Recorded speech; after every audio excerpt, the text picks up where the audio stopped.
Hello tout le monde et bienvenue dans cette nouvelle vidéo. Aujourd'hui je vous retrouve pour vous faire un update lecture qu'on pourrait thématiser romance, même s'il y a un livre, je sais pas trop si on peut parler de romance, mais bref, il y a deux coups de cœur, dont un méga coup de cœur et une déception intersidérale.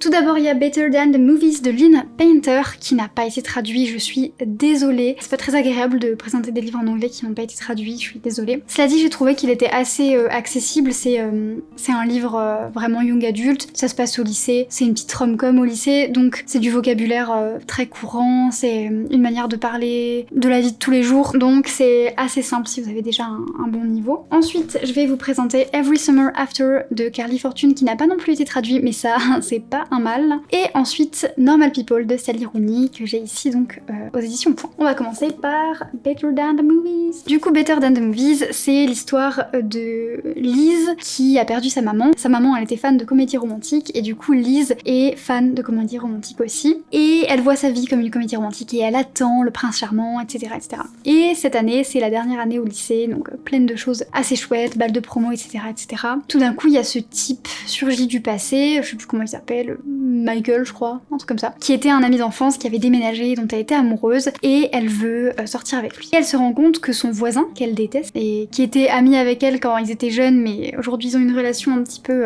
d'indifférence et de haine, son voisin est très proche de ce gars qui vient de revenir et donc elle demande à son voisin de l'aider à avoir les faveurs de ce Michael. Donc voilà, donc je vous le donne en mille, hein. Là on a déjà deviné le plot, est-ce qu'elle va sortir avec Michael? Je ne dis rien mais j'entends vos réponses. C'était hyper cliché, mais c'était trop bien. J'ai lu des commentaires par contre qui étaient moins d'accord avec moi et qui disaient sur Goodreads que c'était vraiment le livre young adulte cliché par excellence. Donc c'est-à-dire vraiment, il y a tous les tropes, il y a le moment où elle se dispute avec sa meilleure amie, réconciliation à la fin, le moment où sa famille lui apprend des grandes leçons morales, enfin voilà, il y a les plans pour l'université, il y a se préparer pour le bal de promo, etc. etc. Donc c'est vrai que c'est hyper cliché, c'est vrai. Mais je pense que c'est ce que j'avais besoin de lire au moment où je l'ai lu, donc je pense que c'est pas non plus le livre du siècle clairement, mais voilà, c'est ce dont j'avais besoin au moment où j'en avais besoin, c'est choupi. Le personnage principal, à un moment donné on a un peu envie de la secouer, elle est un peu teubée, mais bon elle est mignonne, c'est sympa, c'était pas problématique j'ai trouvé, donc ça c'est bien, et voilà. Et ce qui est chouette c'est que au début de chaque chapitre on a des citations de films classiques, de comédies romantiques assez classiques, donc c'est chouette parce que ça donne vraiment toute une ambiance en fait. Si vous êtes fan de comédies romantiques, Bridget Jones, Notting Hill, ces trucs comme ça, Dirty Dancing, enfin ce livre il est fait pour vous. Et à la fin il y a une playlist, alors faut que je la trouve, bah je la trouve pas,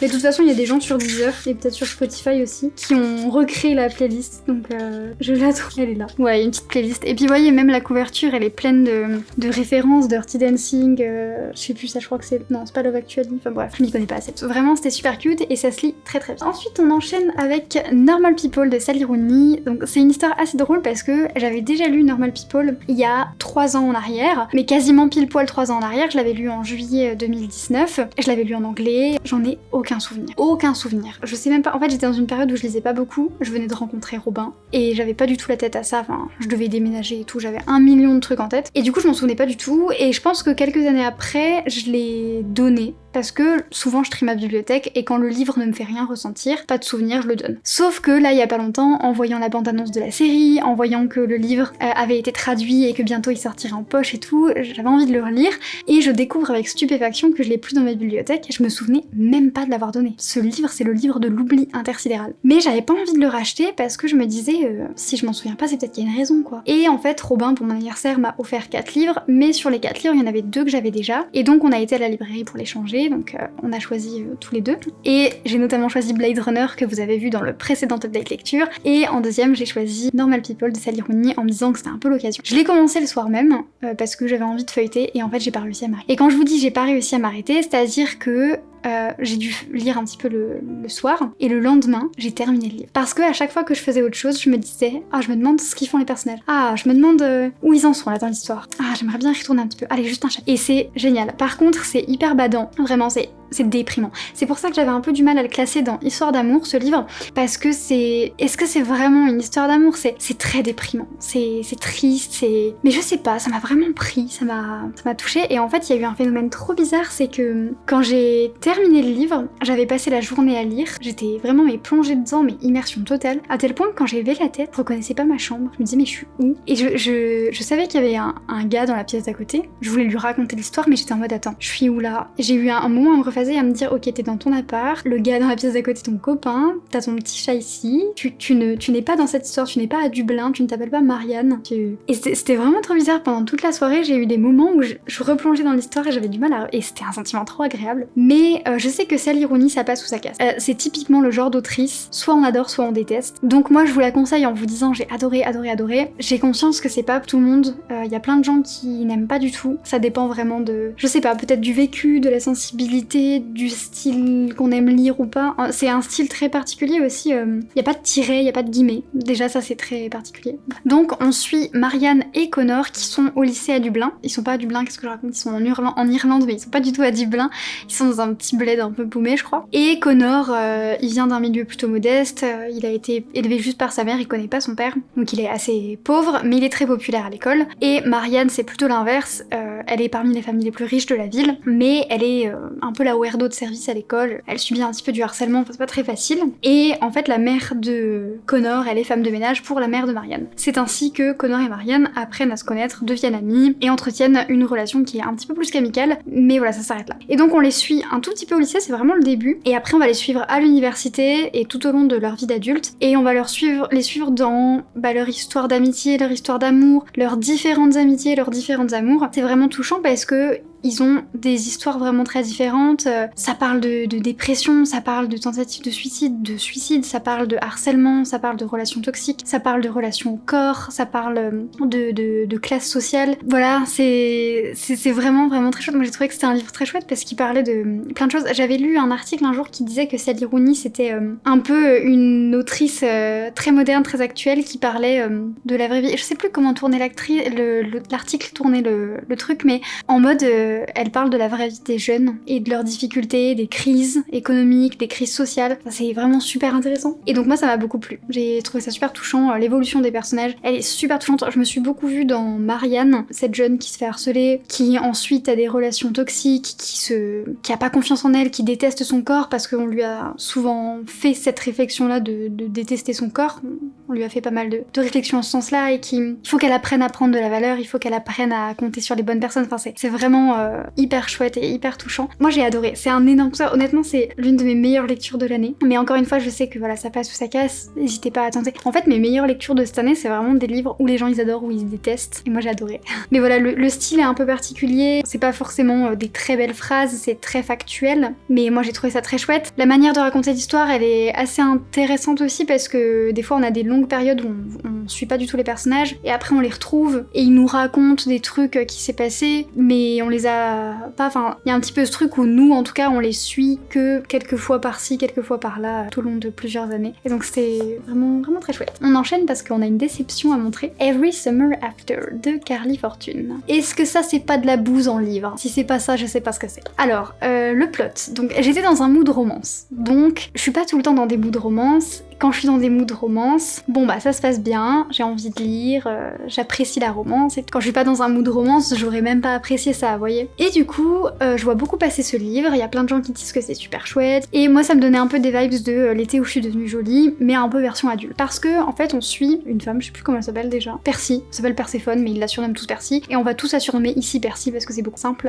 Donc on suit Percy qui vit au Canada, et ses parents achètent un cottage au bord d'un lac, et donc ils y vont tous les étés et elle rencontre à ses 13 ans les deux garçons qui vivent à côté, Charlie et Sam. Donc Charlie c'est le grand frère et Sam il a le même âge que Percy et ils vont devenir best friends et donc ils se voient tous les étés. Donc on suit tous ces étés où ils deviennent amis jusqu'à devenir plus et ensuite, on la suit dans le présent, il y a un chapitre passé, un chapitre présent. Et dans le présent, elle a l'air un peu du père dans sa vie. Elle parle plus à ce gars, apparemment elle lui parle plus depuis 12 ans, et on sait pas pourquoi, mais ça lui fait beaucoup de mal. Et en fait, dans le premier chapitre, Charlie, son frère, va appeler Percy et dire « Notre maman, elle est décédée, est-ce que tu veux venir à l'enterrement? Je sais que tu l'appréciais beaucoup, je sais que ça fait longtemps qu'on s'est pas parlé, mais voilà, est-ce que tu veux venir ?» Elle vient et elle va revoir Sam, son meilleur ami avec qui elle avait eu un passé, tout ça, tout ça. On ne sait pas ce qui va se passer, mais voilà. On sait tous ce qui va se passer, hein, voilà, y a pas de suspense. Mais la vraie question, c'est pourquoi dans le passé, ils sont plus parlés en fait. Je vais essayer de râler sur ce livre sans vous spoiler, mais honnêtement, vous spoiler, ce serait pas un mal, parce que je vous déconseille la chose de ce truc. J'avais lu en commentaire, des questions des fois sur Goodreads, il y a des gens qui posent des questions, il y a des gens qui peuvent répondre, et quelqu'un avait dit est-ce que cette histoire implique de l'adultère? Et la personne avait répondu oui, mais un petit peu seulement. Un petit peu seulement, what the fuck, un petit peu seulement, c'est le plot entier tourne autour d'adultère. Bref, en fait je crois que j'ai un peu envie de vous spoiler. Donc on va faire un truc. Si vous voulez pas être spoilé et que vous voulez savoir pourquoi j'ai détesté ce livre, c'est simple, je trouve que c'est débile, c'est écrit avec le fion, je rigole.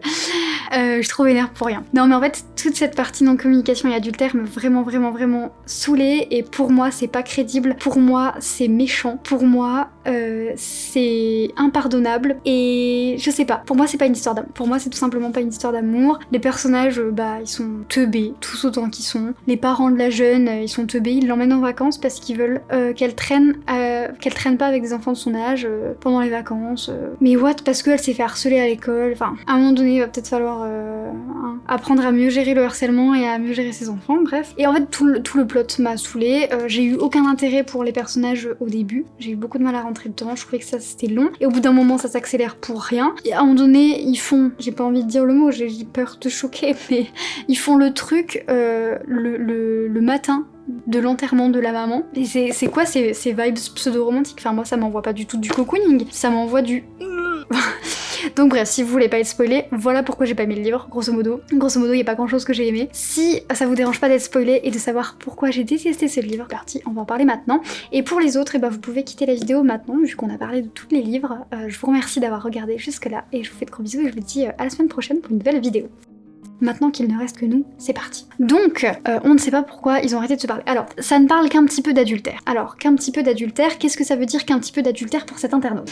Faut que je me calme. Donc, ils se voient tous les ans. Je sais plus exactement de quelle manière, mais à un moment donné, ils s'avouent leurs sentiments mutuels, les deux jeunes, Sam et Percy. À la fin des vacances, peut-être le lendemain ou quoi, ils se sont embrassés qu'une fois en gros, et après le gars lui dit non mais en fait je veux pas qu'on brise notre amitié, on est trop jeunes, ils avaient 15 ans je crois, un truc comme ça. Je préfère qu'on reste amis et tout, blablabla. Ok, donc la nana est super triste. Et déjà tu te dis du drama pour rien. Mais bon, soit à la limite à ce moment-là je peux comprendre. Et donc la nana dans sa scolarité, elle apprend à connaître un gars, elle sort avec un gars, elle l'aime pas plus que ça et elle s'en cache pas d'ailleurs.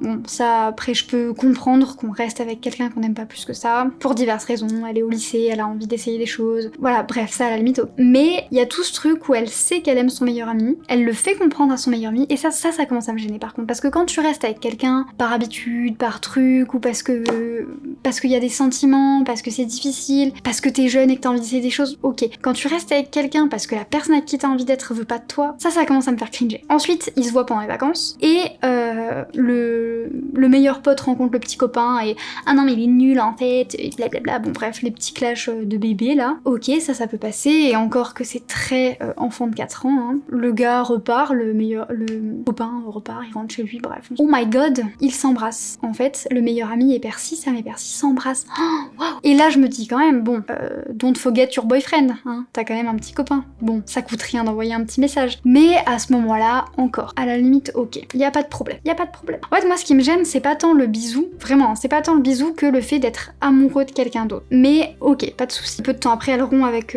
son autre gars et ils décident de se mettre officiellement ensemble. Mais je crois qu'il y avait eu 2 fois où elle avait trompé son autre gars en faisant de bisous. Bref, ils sortent ensemble officiellement, Sam et Percy, et tout est génial. Maintenant, on va passer dans le présent. Parce que dans le présent, il y a eu des moments problématiques aussi, outre le fait qu'ils ont des rapports le jour de l'enterrement de la maman. La jeune fille, elle a des crises d'angoisse. Et on sait pas pourquoi elle a des crises d'angoisse, mais on comprend que c'était au moment où elle a arrêté de parler à son meilleur ami qu'elle a commencé à avoir des crises d'angoisse. Et donc on se dit, waouh, mais pourquoi? Qu'est-ce qui s'est passé, hein? Vraiment, mais qu'est-ce qui s'est passé en fait? Et elle commence à avoir des crises d'angoisse à l'enterrement, enfin, toute l'attention est tournée sur elle, et plus sur les pauvres enfants qui ont perdu leur maman, maman et sur cette femme qui est décédée. Non, toute l'attention est tournée sur elle. Ça m'a dérangé aussi, vraiment. Et du coup tout le monde, oh ma pauvre, mais qu'est-ce qui t'arrive? Alors oui, c'est horrible les crises d'angoisse, mais en fait le fait de l'avoir mis dans le roman en mode l'attention à ce moment-là est tournée sur elle, ça m'a trop gênée. L'autrice, elle aurait pu montrer qu'elle avait une crise d'angoisse à un autre moment que l'enterrement, en fait, je veux dire. C'est vraiment ce truc de... Là, c'est l'enterrement. Là, on se concentre sur ses pauvres garçons. Et en fait, du coup, pendant tout le récit, ça a juste été Percy. Elle fait des bêtises, on la pardonne. Percy. Elle a des crises d'angoisse, c'est terrible. Enfin, ils sont quand même en train de vivre un deuil, c'est terrible aussi. Et on leur accorde pas de temps à ces jeunes. Et quand je dis on leur accorde pas de temps, c'est pas le lecteur, c'est vraiment l'autrice, quoi. Parce que des personnages aient des crises d'angoisse et qu'on parle de crises d'angoisse, ça, génial, parce que c'est des choses qui arrivent vraiment dans la vraie vie. C'est horrible, c'est très difficile et tout, et je comprends qu'on veuille qu'on nous aide, hein, vraiment. Mais vraiment, ce fait de... Là, il y a des chiens qui aboient. Là, à l'enterrement, enfin, j'ai trouvé que c'était déplacé. Après, on contrôle pas les crises d'angoisse, hein, vraiment. Mais j'ai trouvé le personnage principal, c'était tout un truc où elle avait l'air très égoïste. C'était pas le seul moment. Et donc, Sam, son meilleur pote, maintenant, il a une copine. Elle s'appelle Taylor. Et donc, Percy, elle voit Taylor, et elle est en mode, oh non, t'as une copine, oh, I'm so sad. Meuf, c'était il y a 12 ans, bien sûr qu'il a une copine, enfin, il va pas rester seul toute sa life. Et le lendemain, un truc comme ça, je sais pas, je crois qu'il l'embrasse. J'ai lu un peu en diagonale certains passages. Donc. Et après, il s'excuse et il dit, mais en fait, crois pas que je suis un goujat, mais en fait, j'avais quitté Taylor. C'était fini entre nous. En fait, quand je t'ai vu, j'ai quitté Taylor. Le gars, tu l'as pas vu depuis 12 ans. Et là, tu quittes ta meuf avec qui t'es depuis 2 ans et demi pour elle, en fait. Enfin, bon, au moins, lui, il l'a quitté tout de suite. Je veux dire, il a pas trompé Taylor. Mais tout ce truc me gêne. C'est tellement cringe et c'est tellement pas réaliste. Bref, go back 12 years ago. Et donc, il y a 12 ans, ils sortent ensemble, tout va bien. Et là, le gars est accepté dans une fac super cool dans laquelle il voulait aller. Et il est accepté dans un stage, en gros, avant la rentrée pour se mettre à niveau. Sauf qu'au lieu de communiquer et de dire à son amoureuse, nous n'avons plus que 3 semaines parce que après je pars à la fac, mais t'inquiète, tout va bien se passer, il lui dit au dernier moment, donc ça l'énerve, donc ils se disputent, blablabla. Il part dans son stage à la mort moelle-neu, et là, il donne 0 nouvelles à sa meuf. Ça m'a un peu trigger, à titre tout à fait personnel, c'était pas très agréable. Il donne 0 nouvelles à sa meuf, et puis à un moment donné, il lui dit même un truc du genre, faudrait peut-être qu'on s'appelle un peu moins souvent parce que tu me déconcentres et tout. En soi, je peux comprendre pourquoi il a dit ça, hein. Enfin, voilà, mais du coup, c'était pas très gentil, et ça m'a un peu fait larmoyer, bref. Et donc, elle commence à passer de plus en plus de temps avec le frère de ce monsieur, qui s'appelle donc Charlie, et qui reste pour les vacances, hein, parce qu'ils sont tous les deux là pour les vacances, et donc ils passent du temps ensemble, il la console, il la réconforte, et il lui dit des trucs du genre, mon frère il est trop con en fait, tu mérites quelqu'un de mieux. Et depuis qu'elle a 13 ans, le grand frère, qui a 2 ans de plus qu'elle, lui dit des trucs du genre, t'es trop sexy, t'es super belle, fais attention Sam, ou un jour je vais te la voler. Méga problématique. Je sais pas, à un moment donné, elle a 15 ans, il a 17 ans, il arrête pas de lui dire, enfin c'est du harcèlement, clairement c'est du harcèlement moi je trouve, hein. Parce que qu'il fasse une ou deux blagues, je peux comprendre, mais à chaque fois qu'il la voyait, il faisait exprès de la mettre mal à l'aise, c'est pas drôle. À un moment donné, elle avait 16 ans, il lui propose un plan à 3, enfin on est où en fait? On est où là dans le harcèlement? C'est juste pas drôle quoi. Donc bref, puis il lui propose pas qu'une fois, hein, il lui propose 2-3 fois, sinon c'est pas drôle. Donc là, il passe du temps avec elle et puis il lui dit mon frère il est trop nul, il te mérite pas, un jour quelqu'un d'autre va te prendre, clin d'œil. Non mais respecte, c'est la meuf de ton frère, respecte à un moment donné, qu'est-ce qui se passe? On est où là? Un jour, juste après que Sam lui ait dit je veux qu'on prenne notre distance, blablabla. Mais ils n'ont pas vraiment rompu, hein. Il a juste dit je veux qu'on s'appelle une fois par semaine. Il a pas dit je veux qu'on rompe, il a dit je veux qu'on s'appelle une fois par semaine. Ce qui en soi est tranquille, voilà. Bon, je comprends que ça lui fasse de la peine, hein. Clairement, je comprends, clairement. Et donc le soir, elle va au ciné avec Charlie, le frère. Et ensuite, tu veux pas venir à la maison boire un dernier verre? Et donc il vient boire un dernier verre. Et là, elle l'embrasse, elle lui saute dessus et ils font des bêtises. À quel moment tu fais ça à ton gars en fait? Je veux dire, tromper en faisant un bisou, bon, c'est une chose. Tromper en faisant carrément ça, c'est un peu le level au-dessus. Bon, soit. Après, je dis pas, y a pas de problème. Et en fait, ça peut arriver dans la vraie vie, voilà, y a pas de souci. Mais nous mettre ça dans une histoire d'amour, ça m'a un petit peu donné des vibes contradictoires. Et encore une fois, c'est des sensibilités différentes, hein. Moi, je suis heurtée par l'adultère. Peut-être que d'autres sont heurtés par d'autres choses, etc. Mais bref. Et à quel moment tu fais ça à ton frère? En fait, je pense que c'est vraiment ça le pire. C'est à quel moment tu fais ça. Et à quel moment tu trompes ton gars avec son frère. Le lendemain, son copain revient en mode « Oh, je suis trop désolée, je voulais pas te dire ça, épouse-moi. » Et elle fait « Non. » Et elle s'en va et elle lui parle plus jamais. Tout est normal. Et dans le présent, ils font encore une fois des petites bêtises, parce que bon, t'as une fois, hein. Et surtout ne jamais communiquer, hein. Surtout c'est ça la clé du succès, c'est de ne jamais communiquer. Donc ils font leurs petites bêtises. Et à la fin, en même temps que lui, il lui dit je t'aime, elle lui dit la chose qu'elle aurait dû lui dire depuis 12 ans. J'ai avec ton frère. Génial, les bonnes vibes. Il lui dit qu'il le savait déjà et que c'est pour ça qu'il a jamais répondu à ses mails, ses appels. Parce que après elle a essayé de reprendre contact avec lui et il a jamais répondu, tout ça. Et parce que il il était au courant parce que son frère lui a dit, et après à la fin il lui dit je te pardonne, je t'ai pardonné depuis longtemps. Mais what? Bref, je pense que j'ai pas besoin d'en dire plus, que vous compreniez que déjà c'est pas crédible. Enfin je veux dire, moi mon gars il me trompe avec ma soeur, je pardonne aucun des deux, genre jamais. Peut-être rancunière, clairement je suis rancunière, mais je sais pas, il y a des trucs qui donnent pas des bonnes vibes en mode on va se marier et avoir des enfants, parce que ça me ferait un peu cringe, tu vois. Bref, j'ai déjà parlé trop longtemps pour râler. Quand on râle on est bavarde. Sur ce, n'hésitez pas à me dire si vous avez lu l'un de ces livres, et je vous dis à la semaine prochaine, et je vous fais de gros bisous et je vous souhaite de bonnes lectures.